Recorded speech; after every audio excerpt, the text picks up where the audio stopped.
Hi, I'm Greg Farrar, and this is my COVID-19 Trends live stream. I'm going to start with the countries of the world, followed by the states of the United States, followed by the counties of California. Though, as we'll see, the counties of California continue to be a little weird due to various data problems. But we'll look at it anyway, just with a eye to why it's looking weird and a grain of salt. So let's start with the countries. All this information, as usual, is available on gregfarrar.us.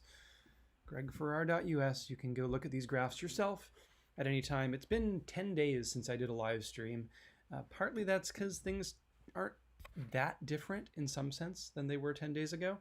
And so there was not a whole lot of point to doing it over and over. Partly it's because 1/3 of my program here is about California, which was completely pointless to look at given the data collection challenges they've had. And partly because I'm just lazy and didn't do it. So moving on, looking at the graphs, looking at the my streaming doesn't say I'm doing anything. Let me just take a look.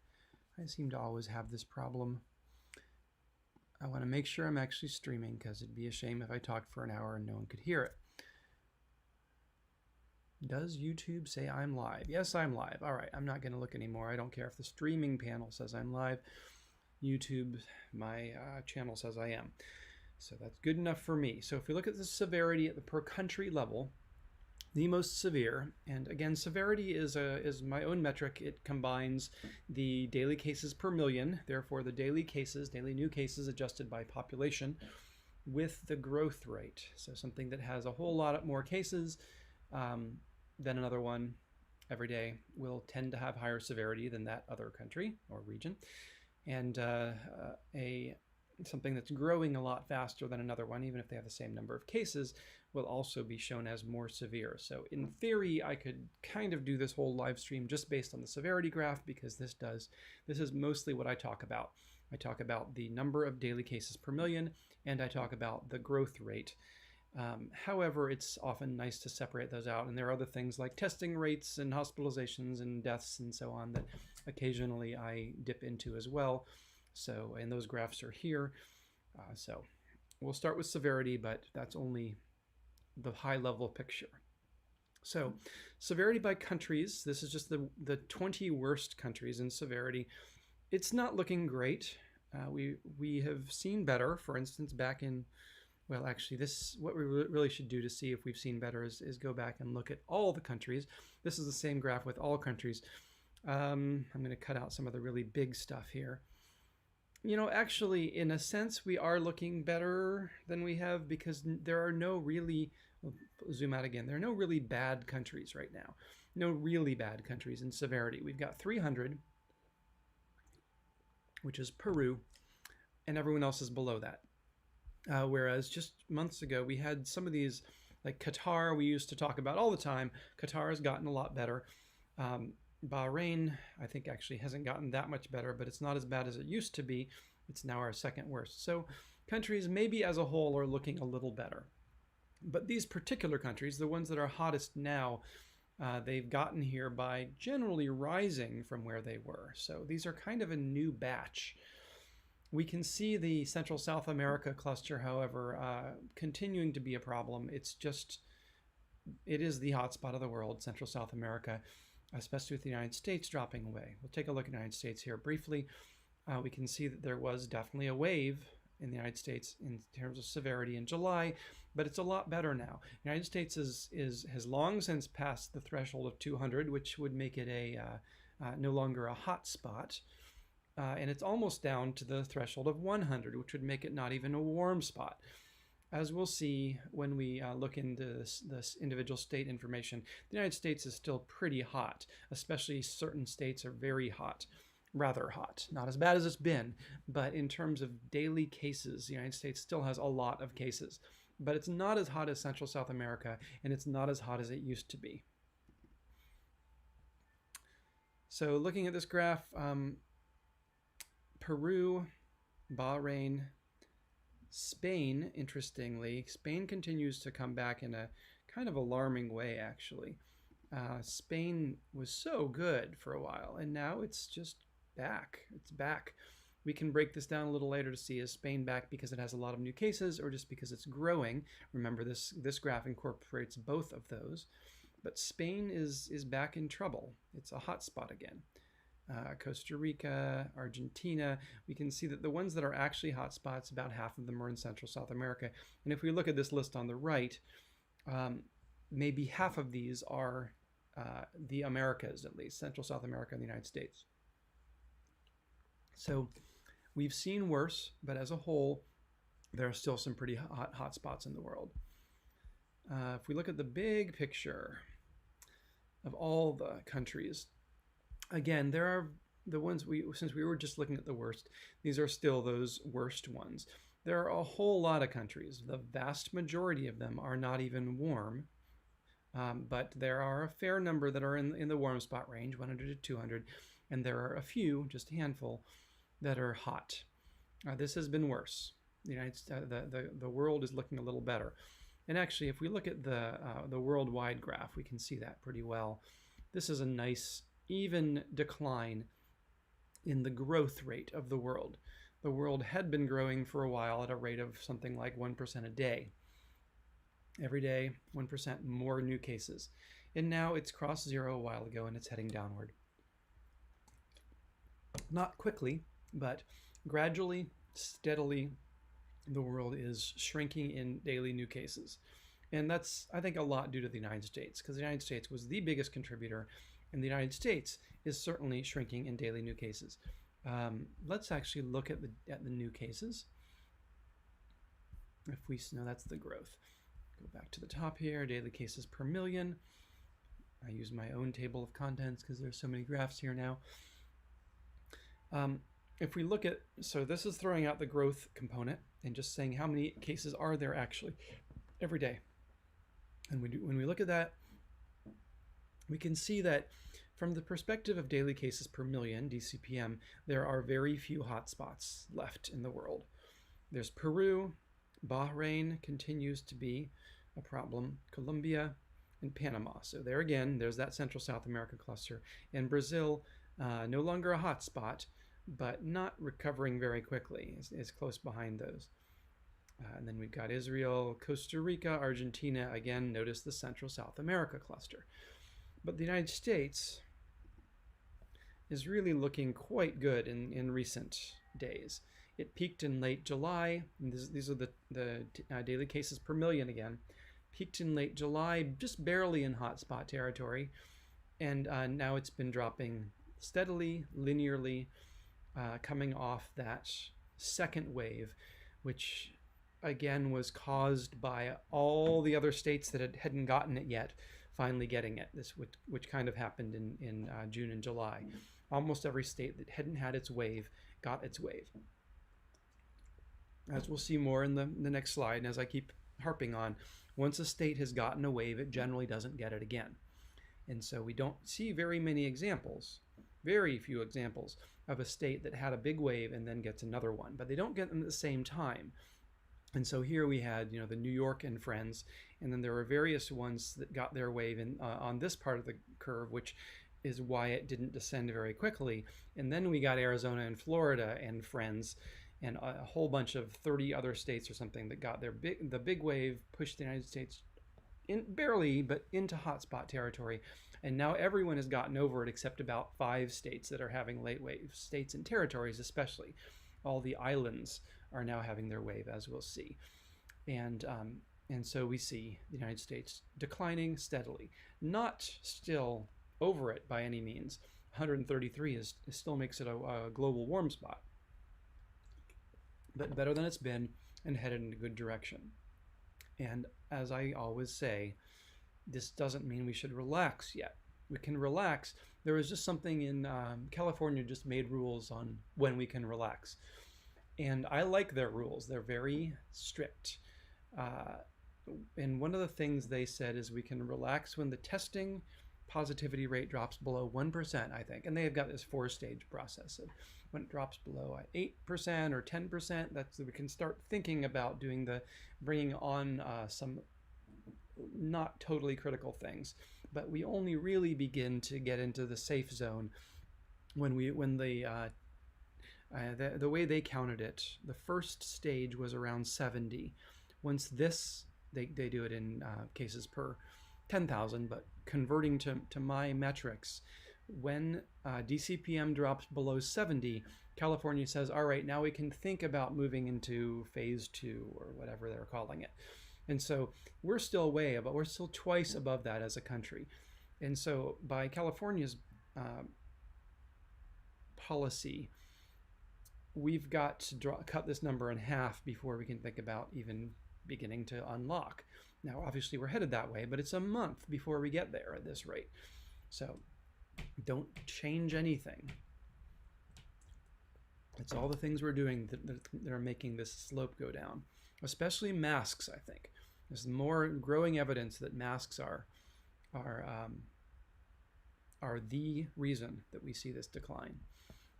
And so as long as we all keep wearing masks and then social distancing, all the rest, but I think especially masks, if everyone were to wear a mask, or 70% or more, which we have now, right now the numbers say something like 95% of people always wear masks when they go out. The number has been gradually rising, and that may be for a particular state. I don't have the numbers in front of me, but as those numbers rise, and I travel a lot, I get to see airports, and it's just universal now when you go out.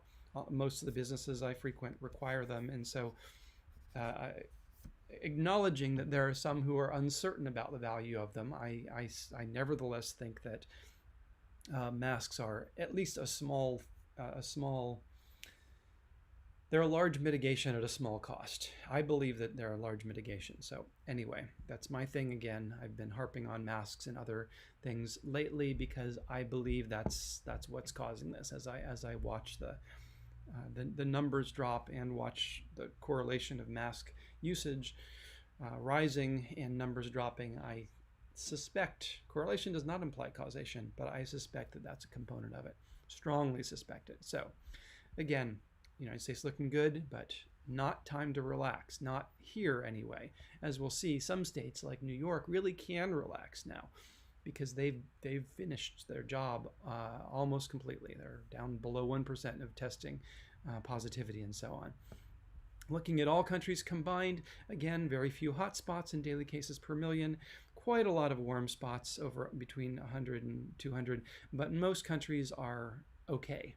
And there are no really problematic ones like Qatar used to be. And by the way, remember this number, 700 was how high Qatar got. When we get to the section on counties and states, I think especially counties of California, you'll see there are some counties in California right now that are way above this. But right now, even looking at all the countries, every single country, no one's above 250 roughly, or 300.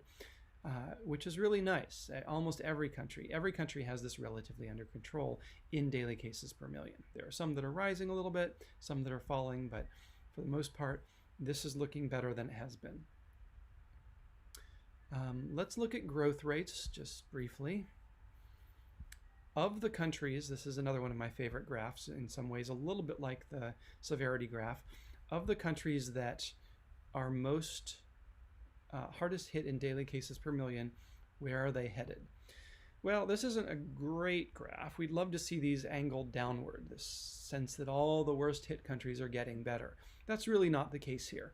We do have some good news. It's just quite a few of them, a minority I think, but 6 or so of them are shrinking. Anyone below this zero line is shrinking in daily cases, but most of them are growing still in daily cases. And they're mostly not trending downward. So those top 20 worst countries, you can see them listed right there to the right, are holding steady, but mostly are not getting better. Now I will focus on the United States for a minute.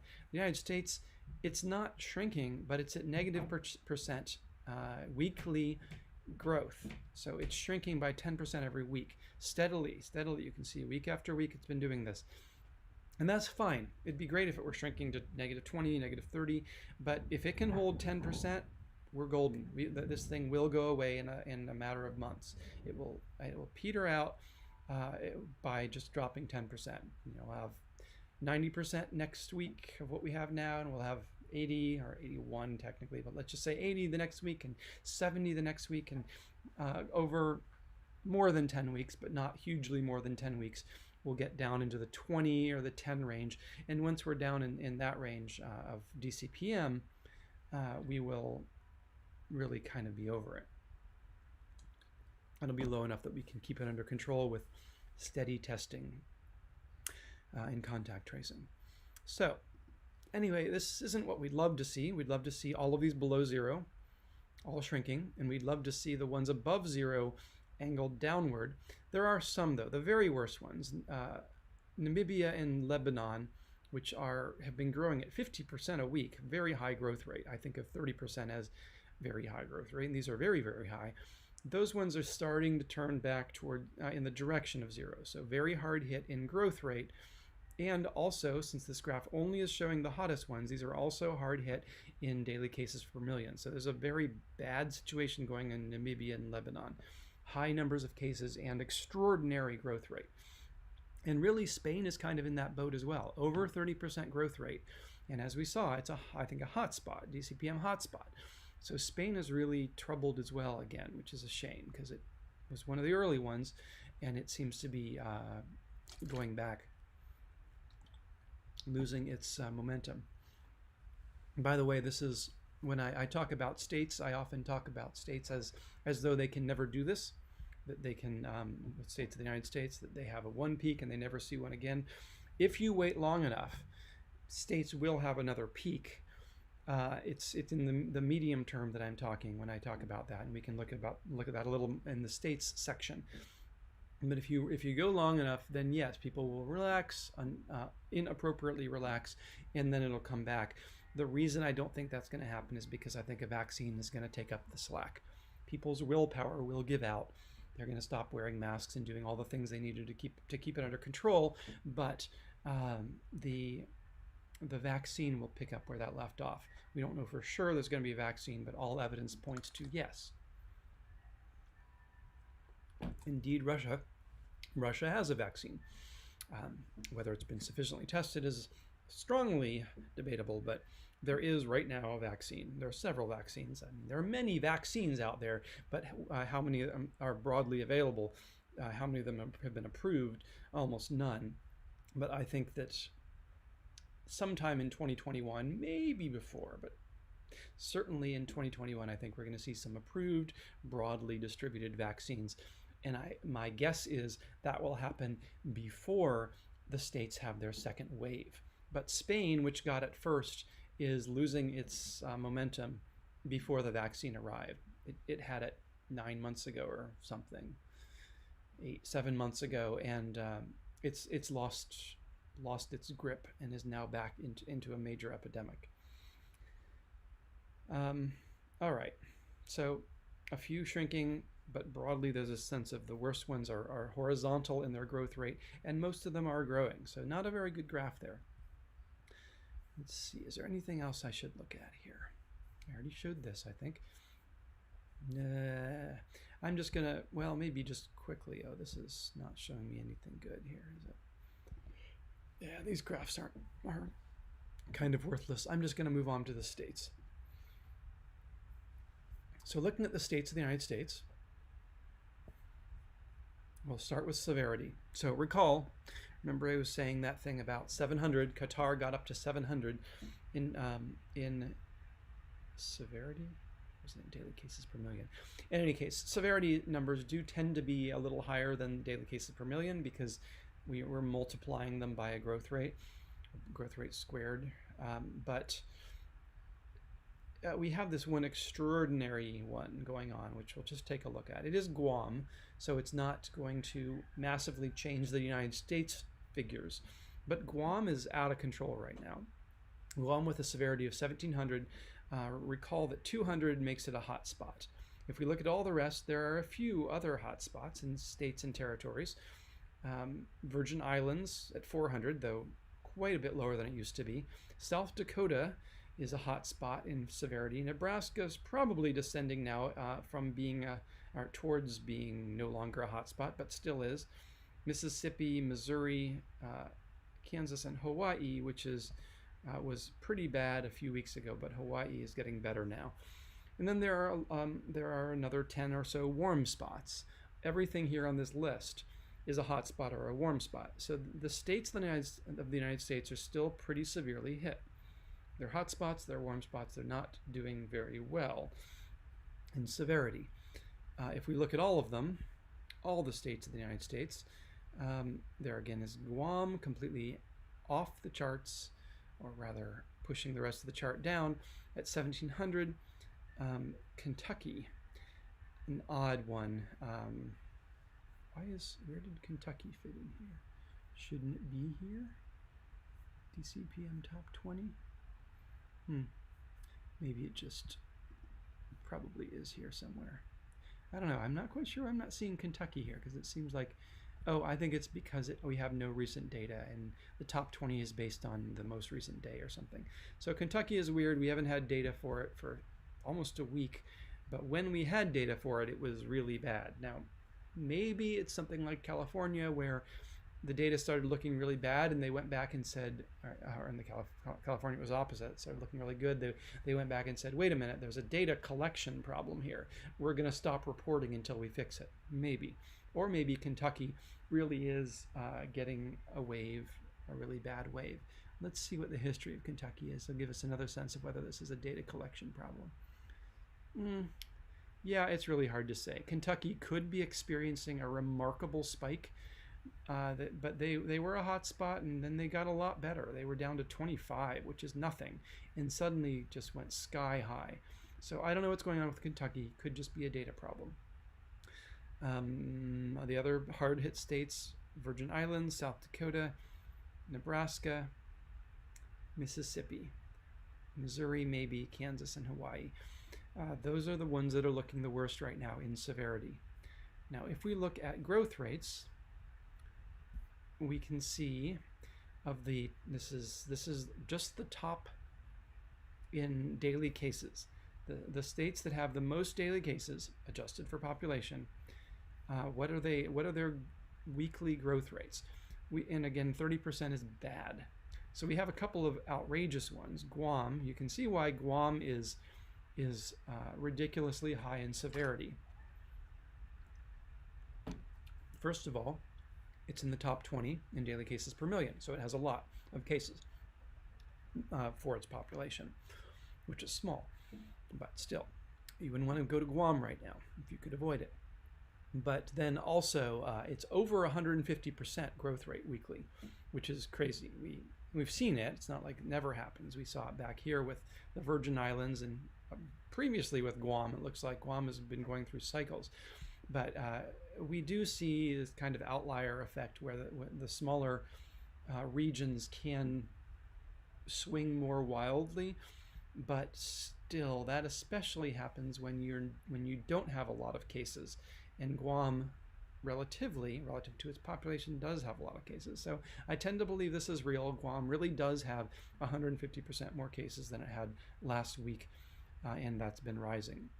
That will probably drop away quickly, but right now Guam is out of control. And Kentucky, oddly, again, you really wonder whether this is real, especially if you look at how it suddenly dropped to negative 50%, which is an extraordinary shrinkage rate, and then shot up here. Maybe they just had a testing problem where they forgot to report or failed to report for a while, and it looked like it was dropping, and then they caught up, and now now it looks like they're super high.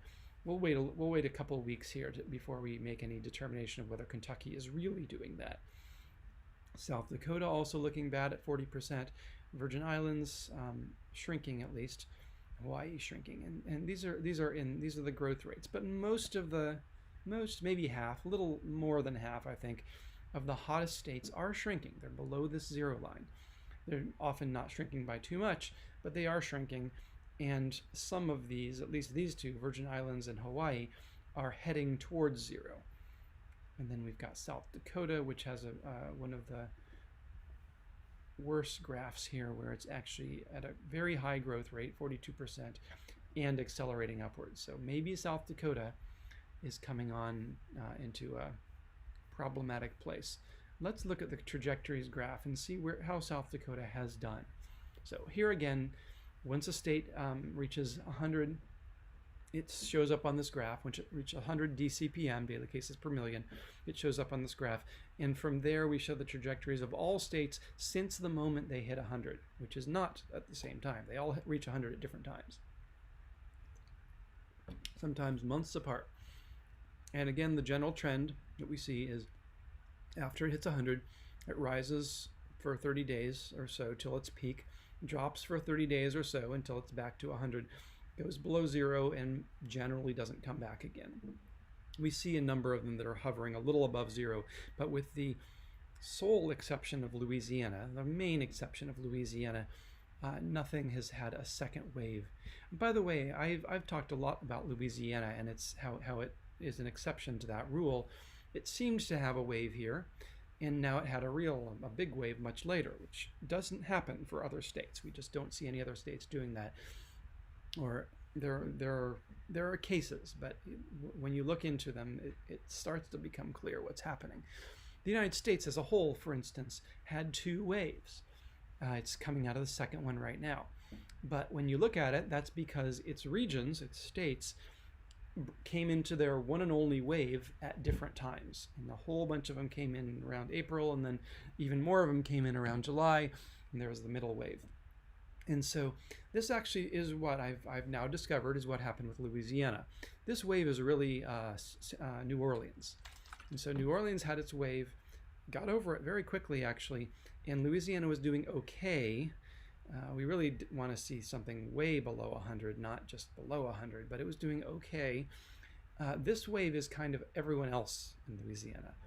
The rest of the state had its own wave, which was not New Orleans. So this is much like how the United States worked, where one region got it, got over it, didn't get it again. That's New Orleans. New Orleans got it, got over it, didn't get it again, as I understood from an article I recently read. And then the rest of the state got it, got over it, and according to my reading of these graphs, will not get it again, at least not in the medium term. So that explains Louisiana. You just treat Louisiana as two regions, and it does follow that trajectory more reasonably. This whole thing didn't really happen until here, so it shifts over, and you can see this graph looks, the non-New Orleans part of Louisiana looks much like all the other graphs we see.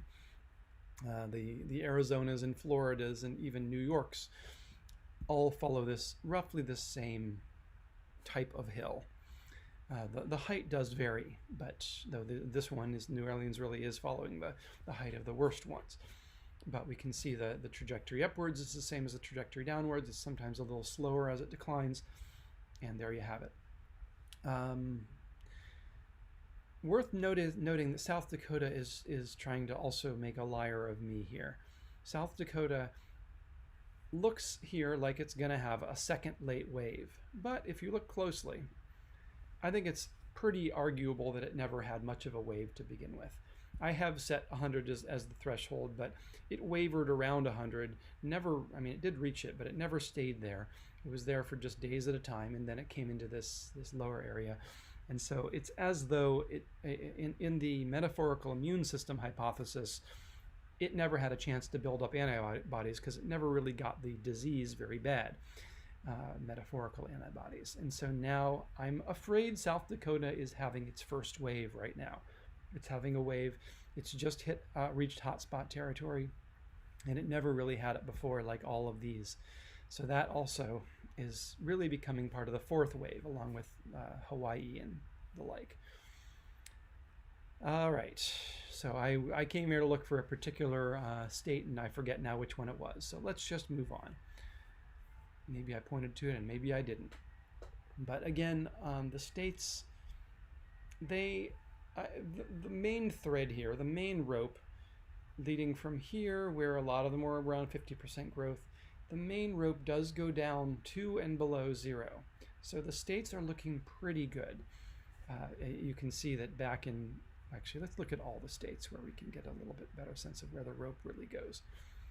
You can see back in, for instance, late July, almost every state was growing. They were all above zero on the growth graph. And then they headed downward until there were very few of them above zero. Now, and they're still mostly there. Most states are shrinking. We are seeing a handful, like South Dakota, Connecticut, interestingly, a few that are growing a little bit. If they don't appear on this graph, they don't have very many cases yet. So they're not super important, but there are, they're not a super problem, but there are a few. If South Dakota keeps growing at 40%, well, South Dakota is already a problem. That's here as well. It is top 20 in cases and growing quickly. But some of these other ones, like Connecticut, when we look at Connecticut, it's growing pretty quickly. 23% is not a good number weekly. But if you look at Connecticut in the daily cases per million graph, I believe we'll find it has very few cases. Yeah, Connecticut, it is relatively steep in its rise here, but you can hardly even tell because it already had its first and probably only wave, and the fact that it's gone from 21 to 35 DCPM, 32, that's not good, but it's still not remotely warm, and it would have to keep going that way for a long, long time before it even became a warm spot. So we can say Connecticut is doing pretty well. All right. Let's just look at the growth of some of our favorite states. So here's California. I am in California now. California, it had its downturn, its brief downturn, and then it swung a little bit above zero, but at this point California is shrinking at a rate of 17% a week, which is very good actually. It's quite good. We've got, it certainly is better than when it was growing at 2%. So California as a whole is doing pretty well. If we look at California and the daily cases, actually before I do that, let me show some of our other favorite states like Colorado. Colorado has been shrinking for a long time. It's below zero, shrinking at 13% a day, a week I mean. It's doing quite well. Louisiana, these are our favorite states because I know that some of my watchers live there. I know people live there. Louisiana is doing great, shrinking 30% a week and continues to. Texas, also doing great. There's just a lot of states that are doing well, really. If you look at all of them, most of them are shrinking, and some of the ones that aren't are these little bitty, well, Kentucky, Guam, and the Virgin Islands. These are interesting, but we'll watch and see if those are real or not. Let me see. Testing. Oh, I was going to look at daily cases per million too. Let me look briefly at daily cases per million, one of my, I think, most relevant graphs. We look at the daily cases per million for the top 20 DCPM states and territories. We can see there is this trend that the worst ones are no longer as bad as they used to be. The worst ones, all of these, have gotten a lot better. Florida, Louisiana, Mississippi, South Carolina, all of these, Idaho. Where's Arizona? I keep expecting to see Arizona in here. Arizona. Oh, that is actually very interesting. The reason we don't see Arizona here is because it's gotten so good that it's no longer even in the top 20. We have to go down to the total list before we can see Arizona. Arizona is actually not even warm anymore. Arizona has gotten so much better that it's under 100, no longer a warm spot. And the top 20 are all warm, mid-warm, and hot spots. So it's not even close to being on this graph anymore. So maybe I should look at this graph to really get a sense of how of the recovery of all the states. There was this second wave of states, third wave actually, the July wave, where we had our worst wave: Florida, Arizona, Louisiana, and a whole bunch more were above 200, 10, 20, and actually most of the states were above 100 at that time, which made them warm spots. You can see that there's been a real recovery from that point, where there's this sense that 400 and 500 is totally normal. At least a lot of states can do that. Now we're down in a place where, other than the exceptional Guam, nobody's above 250. There are quite a number that are still hot spots, maybe 5 or maybe even 10. And there are even more that are warm spots, but there's a real trend downward here, a real recovery. You can see, looking at this graph, we had a big hill, and we're going down the other side of it. You can also see a little bit, even the smaller ones, like, let me just pick out one, Colorado here, the light blue line. It has had its own hill, never got very high, but it also is recovering. So here's Colorado. Zoomed in, it got just barely into warm spot territory, and now it's down in the 50s, which is good, but not good enough. To really be good enough, New York is getting close to actually being good enough. This is what good enough looks like. New York is just sort of a poster child for success here, though they certainly had a problem to begin with. They quickly stomped it out, and now they're down at 30 something. That actually still isn't good enough as far as I'm concerned. I think that 15 is more what I would call, or 10 is where you start to say good enough. And indeed, I think that California's new regulations say that the DCPM has to drop below 10 before you can go to the fourth stage, the one where it really seems like we're returning to normal. So New York still has 3 times the cases that it can have under California's rules before things could really be considered time to go back to normal. Now, my guess is a lot of the reason New York can't seem to get below 30 here is because it is a major state and hub, and there are a lot of people coming in and out. And so it has an inflow from Arizona and from Florida and from everywhere else. And those are continuing to bring the virus at a low level, and it's taking it just can't get over it until either it closes its borders, which it probably won't, or all these much more infected states drop their numbers. Then the whole United States can start to shrink down once we don't have these compartments sharing infection with each other. But anyway, New York's graph is looking pretty good. Colorado, actually not that much worse than New York. It never got bad, but it's above 50, but it's only twice New York. If we look at California, California's much worse. It did actually become a hot spot for a while there. Obviously, it's dropping quickly. We'll see a little bit in a little bit that, it's not so clear from this graph, but it will become clear when we look at the counties of California that California's numbers, in the recent numbers, are weird because it just shows up as a little bit of an uptick. It failed to report for a while due to computer program problems. And so it looked like it was getting better quickly. But then when they figured out the computer problem and brought all those tests back into the data, then it looked like it was getting worse quickly. And now it again looks like it's getting better quickly. Now that that's a couple weeks behind us and it's starting to roll out of our averages, we're starting to see where California really was. My guess is it really should have followed a linear path, a straight line down from the top to about where it is. This peak was bogus, but then so was the descent in some sense, but now we've caught up to where we really are, I'm guessing. So California, definitely still a warm spot, but not a hot spot anymore, looking a little better.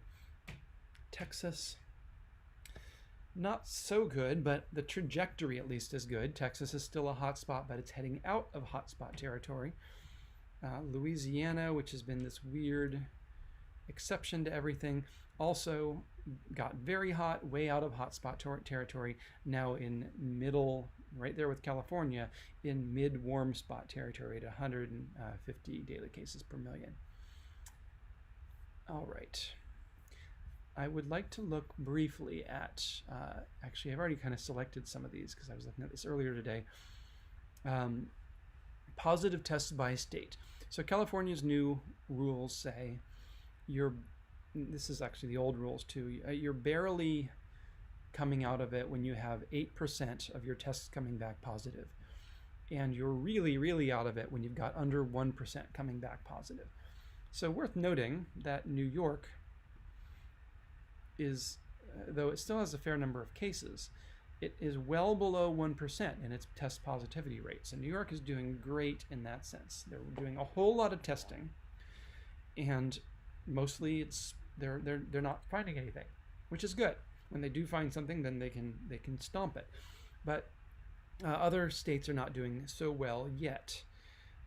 Colorado's doing pretty well at 3%. That's quite good. I think California's scale is something like 8%, 5%, 3%, 1% or something for the 4 stages. So Colorado is way below that 8% or sometimes 10% mark, indicating that at least it's doing barely adequately, showing some sort of reasonable number, but it's not down to 1%. Louisiana also doing pretty well, under 5%. California, not so good, but it's a little better than it used to be. I mean, a lot better than it used to be at 50%. 50% of tests were coming back positive way back when we first were catching all the cases, back when we had few tests, so few tests that we could only test the worst cases, the ones that obviously had it or very likely had it. That gives you a 100% test positivity rate, or 50% in this case. Now we're running a lot of tests on people that we don't think have it. Like I've gotten tested multiple times with no real evidence that I have it. I don't. But so we drive the numbers down that way, and 6% is a pretty good number, but certainly not time to relax. Arizona has gotten a lot better, up from almost 30%. Arizona has dropped below 10% into reasonable range. Still pretty bad, but not as bad as it used to be. Georgia's pretty bad. Florida, all of these getting better, though. All of them getting better. All the worst hit states. Arizona we already looked at. We got Delaware. Let's see, Hawaii was at 20%, has now just dropped below 10%. So that's something. Anything else I should look at here? I don't actually have the chat up because this thing wasn't working. Yeah, I don't know why. There's something weird going on with my streaming software, so I can't actually watch the chat right now. Send me something in chat, though, or put a comment on this video if you want me to focus on a different state in the future. Texas. Let's look at Texas. Yeah, Texas is terrible right now in testing rate. It either isn't testing enough, or it has a really high number of cases. And I'm guessing it's not testing enough. It's just my intuition on Texas is it's not testing enough. And so it's the test, it's turning up a lot of people, and it's not in a good place. Let's take a look at Texas in a couple other of these graphs, because I don't remember. We're not going to look at deaths right now. Let's look at growth. Sure. In terms of growth rate, Texas is okay. The number of cases is dropping 10% a day, and it's been dropping for a while. So that should also mean that in daily cases per million, Texas will be dropping steadily. Still a hot spot, still above 200, but dropping. But it does look to me then like Texas is just not stepping up its testing. And I know there's kind of an almost partisan question about whether to test more or less, and that could be what's influencing testing to Texas to test less. But the states that test more do drive their this key metric down. That's just inevitable. If you test more and you have the same number of cases, your positivity rate will drop. So if Texas wants this number to drop, then it should test more. On the other hand, if it wants its total number of cases, reported detected cases, to drop, well, testing less will tend to do that, but it does that in a way that by not detecting cases that are out there. I won't go into any further rant on that, but yeah, Texas not looking as good in that metric. I guess no, actually, I'm going to move on to the counties. I'm running low on time here and on battery power on this laptop. So moving into the counties of California. Okay, so remember that 700 was the worst we had for any country in severity, I think. We have numbers here for the counties of California. We have this one outrageous number, which is 4,000 severity for Marin. Before I dive into the rest, I just want to try to understand a little bit about what that is. It's probably not real quite, but let's just see if we can guess whether that really is real. If we look at Marin, it's showing an 80% growth rate, 90% growth rate. 30% is bad, and growth rate in Marin shows 90, way above everyone else. These are all the counties, and Marin is just blowing the doors off that metric. If we look at Marin in daily cases per million, there's this sudden spike here where Marin was doing poorly enough. It wasn't great. Hot spot, slowly descending, still a warm spot, and now suddenly it's at 700. That's a little hard to believe, so I'm just going to say that probably Marin is continuing this descent. Maybe there was some sort of a backlog that just cleared up, but maybe this is just a data problem. So I'm not going to believe the Marin number until we see more of that in weeks to come. We'll keep an eye on it, but I'm guessing that's just something weird and not an actual sextupling of cases in Marin. So the rest of the top 20 look very good. I mean, they look good anyway. So 200, they look good in one sense. Above 200 is bad. So they're not this. They're all severe. The top 20, there are 20 counties that are severe. Another way of looking at, if we look at all the counties together, is that just a handful of them, we're ignoring Marin, Kings, Fresno, and Monterey are above 400, which makes them super severe. A lot of them are a few of them, 10 maybe, of the other counties are above 200, and then a whole lot of them are not hot spots. They're severity warm spots or better. So that's not terrible, but we would really like to see nothing above 200. And at this rate we will, because the good news about this graph is that pretty much everyone is headed downward. All these most severely hit counties are trending downward. And we can see why if we look at the growth rates. There's a very clear trend here. If we look at just, I'm going to take Marin out of this, again, as a probable data anomaly. If we look at these, there's this kind of S shape. It was going down. I remember in early August when I was talking, I was saying, oh, isn't this great? All these counties are shrinking. And then suddenly everything went up. And the reason it went up, I think we can fairly safely say at this point, at least a big part of the reason is that they had a computer problem and didn't report results. And so this downswing was bogus. It wasn't really swinging downward. But then that means the upswing was also bogus. Once they finally did load in all that data, all of a sudden, then it appeared that the cases were growing dramatically. And now that it's stabilized again, a couple weeks later, we can see that it's returning to where it was. Right now, we're getting close. I don't know that we're quite there. We're getting close to the point where these numbers can actually be believed, where we can say it is likely that we have enough post data problem data since the data problem to say that these counties probably really are shrinking now in daily cases. But it'll take another week before we really know that. And that these ones are rising in daily cases, but their growth rate is trending downward. So if we look at this as real, that almost everyone was rising back in early August, late July, and if we look at this as real, then California didn't shrink down into this really great place, and it didn't rise into this really terrible place, and it probably ended up around here. And so there's been a very gradual decline for California over this past month, a decline in a good way, where most of the counties, the worst hit counties, were growing. Now the worst hit counties are about 50-50 growing or shrinking. They're around zero. They're about stable. So we'll see If these trends continue the way they're showing on this graph, then it's just a week until most of the hardest hit counties will actually be shrinking. But we still don't know, because of that data anomaly, whether these are sharply downward because of the data anomaly. It has mostly drifted off of our rolling averages at this point. So my guess is this is at least half real. Check back in a week and I'll tell you whether the data anomaly, once it's truly behind us, whether the counties really are all shrinking.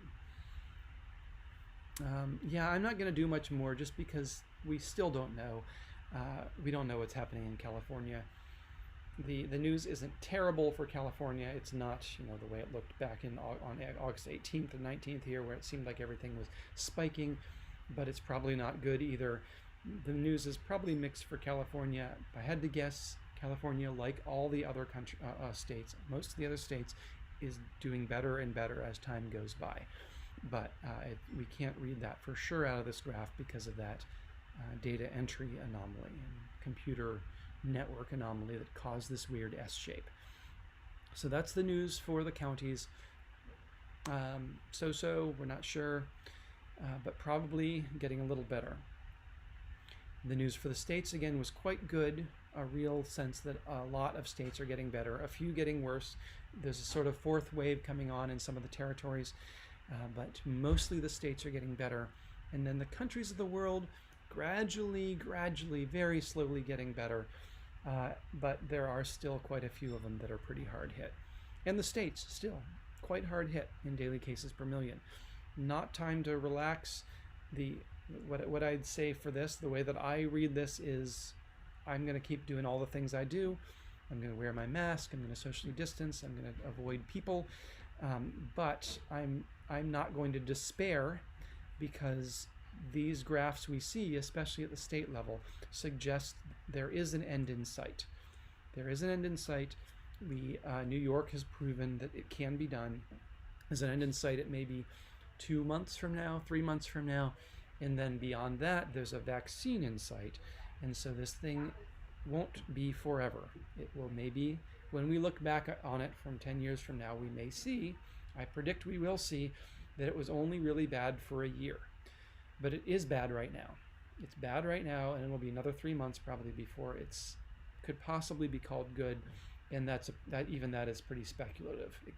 It's completely possible that it'll be even worse in a month than it is now, or than it was in July, but I'm guessing not. Anyway, keep doing what you're doing. It's working, and I think we only have a few more months of this ahead before we can begin returning to normal. But it's not time to return to normal yet. I'm Greg Farrar. Thanks for watching.